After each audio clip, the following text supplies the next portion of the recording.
Martellago, dopo un litigio per un parcheggio, un uomo ha spinto il vicino giù dalle scale e poi si è barricato in casa minacciando il peggio.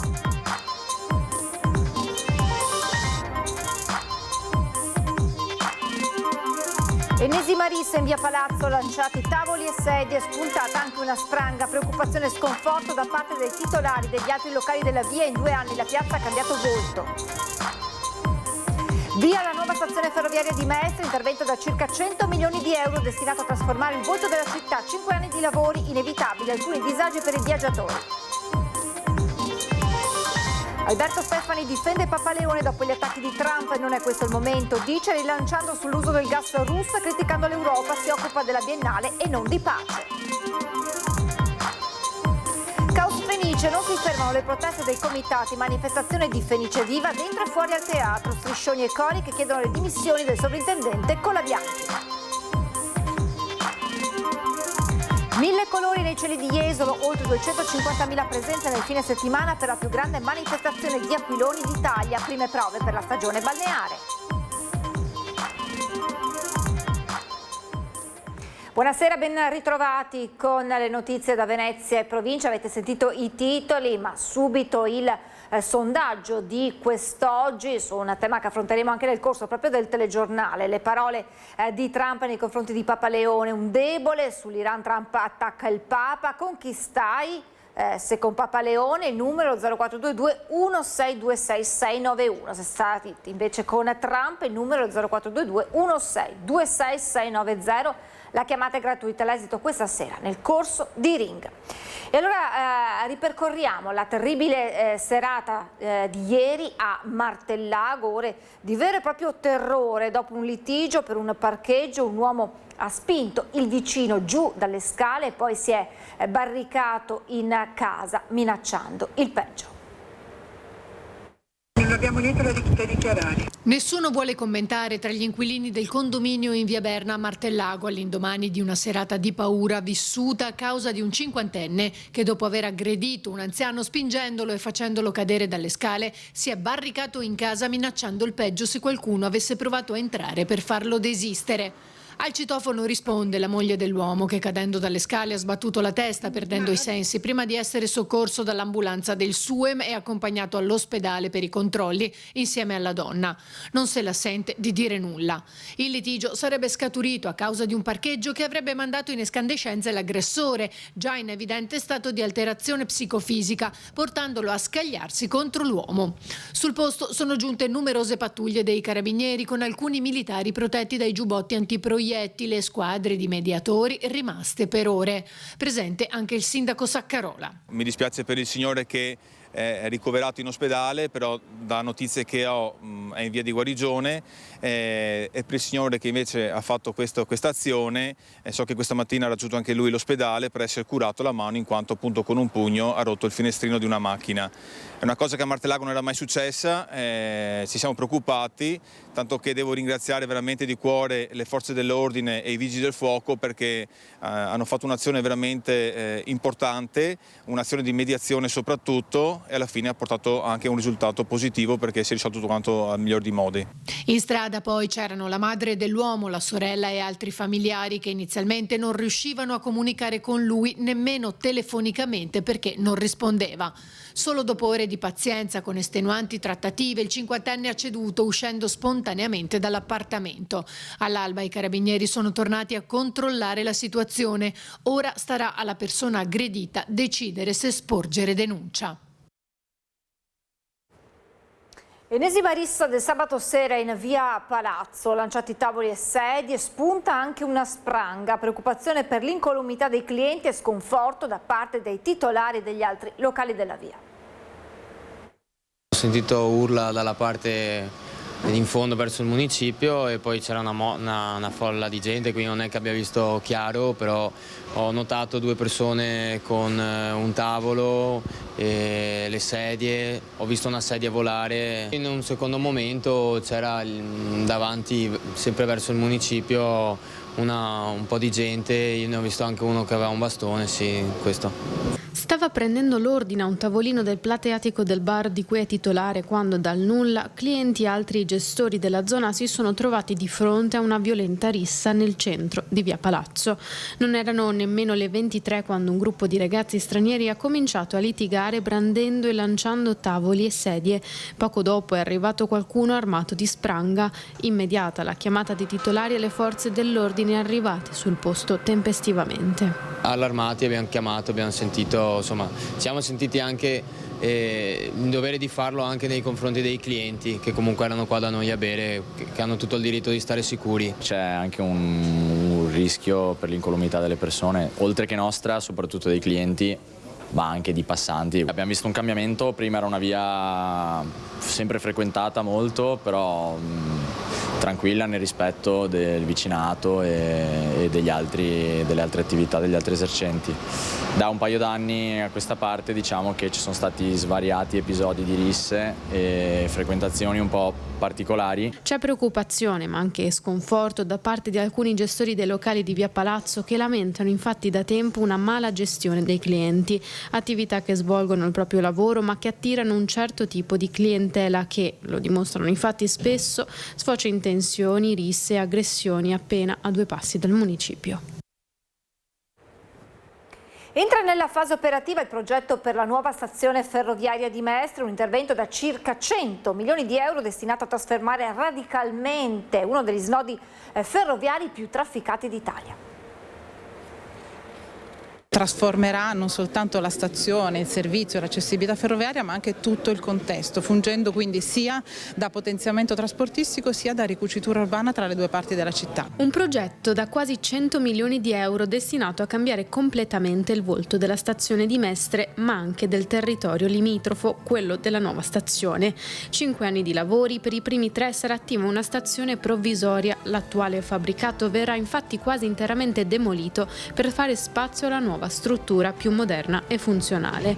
Il progetto prevede una stazione triplicata nelle dimensioni da 1800 circa a 6000 metri quadrati con una configurazione ad L e una piastra ciclopedonale sopraelevata lunga 100 metri che collegherà Mestre e Marghera, contribuendo così a ricucire urbanisticamente le 2 aree. Riuscire a costruire una stazione ponte è un fattore anche sperimentale ma di grande importanza perché rivitalizza tutta l'area. Via i lavori dunque da fine estate e per i prossimi anni, ma già iniziate le fasi preliminari dei cantieri.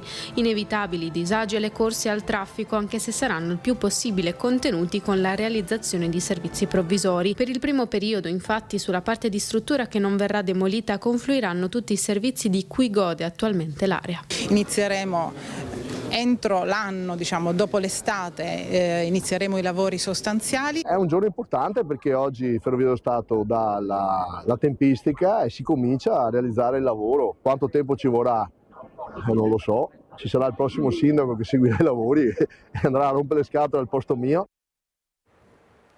Il candidato sindaco Andrea Martella ha lanciato un piano straordinario per la casa e l'abitare in Comune di Venezia. Ci saranno un osservatorio e un'agenzia sociale dotate di veri poteri per contrastare la tendenza dello spopolamento. Un piano straordinario per l'abitare in Comune di Venezia, un piano pubblico, sociale e collaborativo, con un osservatorio sulla casa e un'agenzia sociale per l'abitare dotata di veri poteri. Andrea Martella lo lancia incontrando i rappresentanti di varie associazioni di cittadini a Castello. Lo spopolamento, dice, è la grande questione politica del Comune di Venezia. Creare nuova residenza, di avere delle politiche abitative che blocchino lo spopolamento e che ci sia la possibilità di restaurare l'immenso patrimonio di case pubbliche del Comune e dell'Ater che in questo momento sono chiuse e sfitte e che invece devono essere riassegnate e messe a disposizione della popolazione e dei cittadini. Senza una politica pubblica dell'abitare, prosegue il candidato sindaco del centro-sinistra, la città ha perso residenti, servizi e commercio, ma soprattutto ha smesso di essere una comunità. Martella ricorda che da 11 anni Venturini è alla guida dell'assessorato alla casa e ai servizi sociali. Chi ha gestito i servizi sociali fino a qui li ha gestiti depotenziandoli e se non addirittura smantellandoli.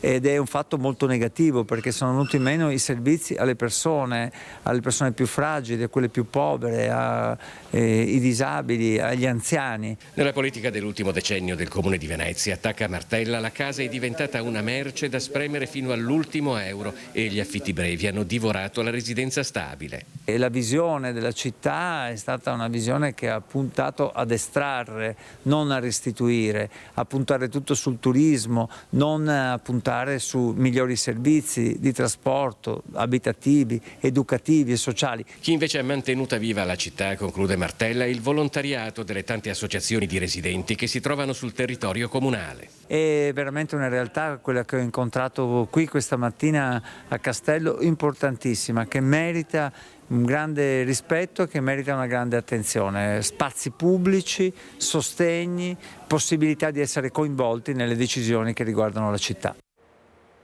Sempre la politica con la coalizione Tutta la città che vogliamo, che prosegue la campagna elettorale con la presentazione di liste e candidati presidente nelle municipalità di Venezia e Lido, e annuncia un programma che prevede anche la consultazione diretta dei residenti.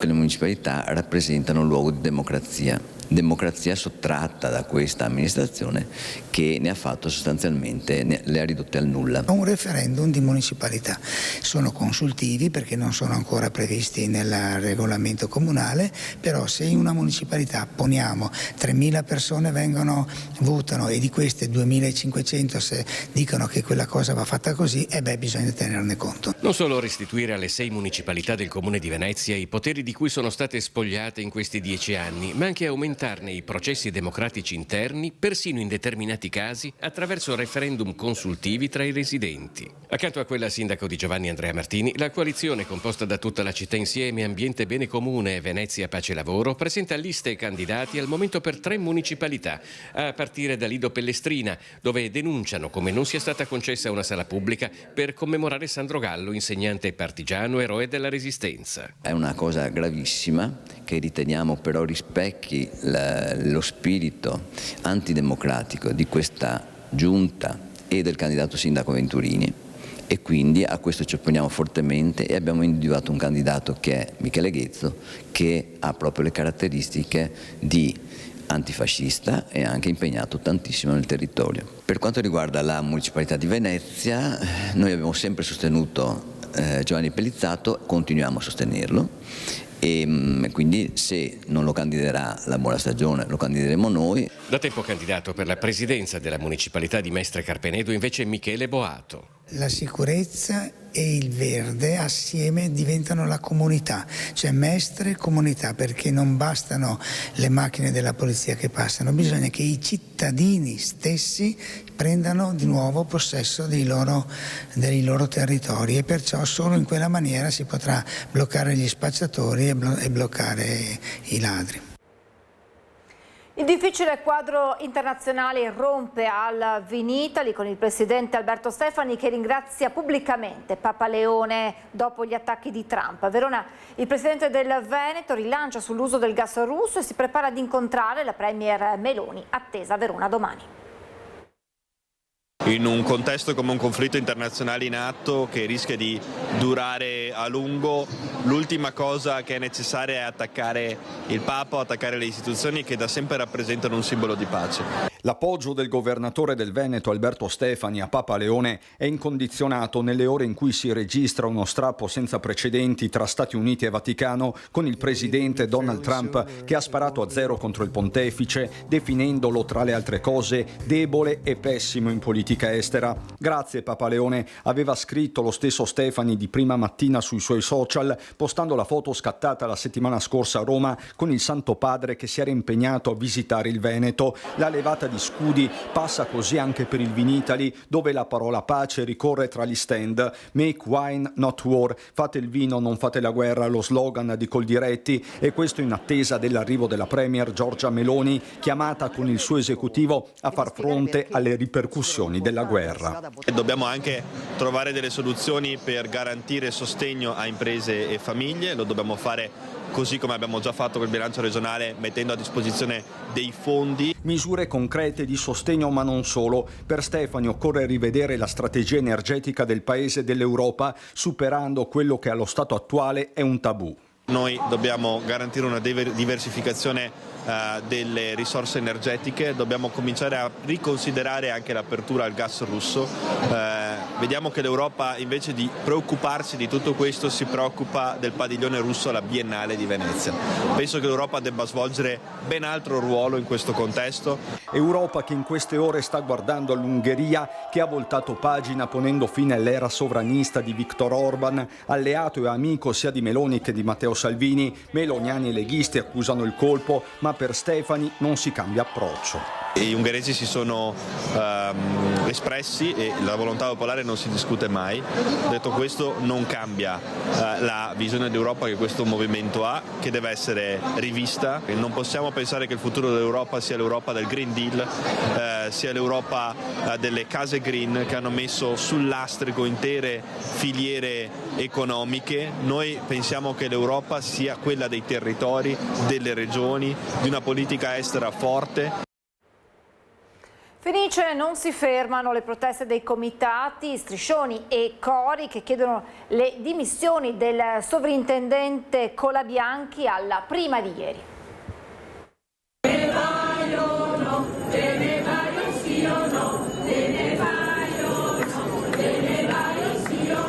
La protesta dei comitati sul caso Fenice non accenna a diminuire. In occasione della prima rappresentazione di Wagner, il comitato Fenice Viva ha organizzato un presidio davanti al teatro per sostenere lavoratori e lavoratrici, chiedendo con forza, anche attraverso striscioni, le dimissioni del sovrintendente Colabianchi. Presidi, manifestazioni e prese di posizione nei confronti dell'amministrazione teatrale che proseguono ormai da mesi senza sosta, e la contestazione non si è fermata solo all'esterno. Al termine della prima, dentro il teatro, dopo gli applausi dai palchetti, si è nuovamente elevata la richiesta di dimissioni. Colabianchi, dimettiti! Bravo! Bravo! Dimissioni! Dimissioni! Voltiamo pagina, oltre 250.000 presenze allo Jesolo Beach and Kite Festival, la più grande manifestazione di aquiloni d'Italia che si è svolta nel fine settimana.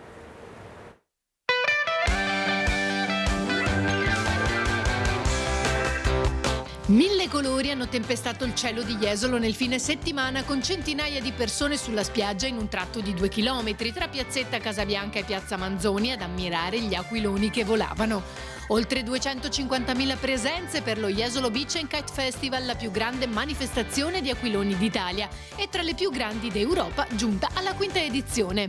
Presenti anche Scott e Marilyn Hampton, pionieri americani dell'aquilonismo contemporaneo, che da oltre 30 anni progettano e realizzano aquiloni dalle forme incredibili e dalle dimensioni monumentali. Questa è la nostra risposta all'overtourism.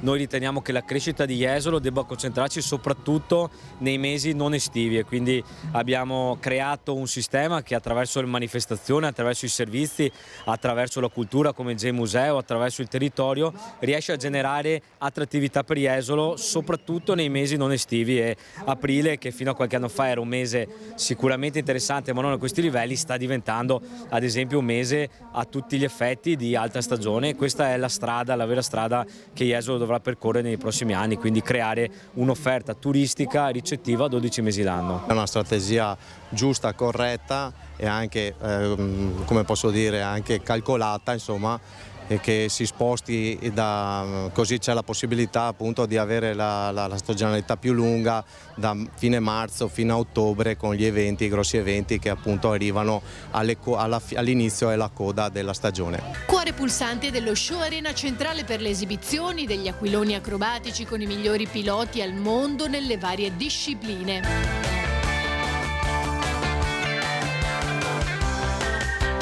Il segreto è trovare comunque il comune, le spiagge, delle persone che credano in questo evento in primis, e poi comunque la località attira anche gli aquilonisti di fama internazionale, perché venire qui in Italia su una spiaggia così bella, insomma tutti vogliono essere qui a far volare i propri aquiloni. È davvero tutto, vi lascio ora alla sigla e a seguire le previsioni del tempo. Grazie per averci seguito, buona serata.